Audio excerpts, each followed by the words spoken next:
फक्त 15 ते 20,000 रुपये लावून महिन्याला किती इन्कम होऊ शकतो हे तुम्हाला माहित आहे का?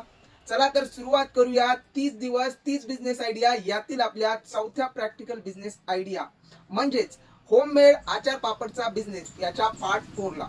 त्यानंतर या व्यवसायात तुम्हाला प्रॉफिट नेमका किती होईल हे आपण प्रॅक्टिकली समजू. समजा तुम्ही 100 किलो आचार एका महिन्याला बनवला. प्रति किलो आचारला जवळपास 120 ते 150 रुपये इतका खर्च येतो आणि तोच आचार मार्केटला 220 ते 300 रुपयांना विकला जातो. म्हणजेच प्रति किलो आचार मागे 100 ते 150 रुपये इतका प्रॉफिट होतो आणि 100 किलो आचार मागे जवळपास 10,000 ते 15,000 इतका प्रॉफिट होतो. यासोबतच पापड सोबतचा एक्स्ट्रा इन्कम आहेच, जो महिन्याला जवळपास 5,000 ते 10,000 रुपये इतका असू शकतो. म्हणजेच टोटल अर्निंग जवळपास 15 ते 20,000 रुपये इतकी तुमची या व्यवसायातून होऊ शकते. ही बिझनेस आयडिया तुम्हाला कशी वाटली हे कमेंट करून नक्की सांगा आणि आत्ताच फॉलो करून ठेवा अस्तरवाला उद्योग समूह, कारण अशाच प्रॅक्टिकल बिझनेस आणखीनही आपण सांगणार आहोत.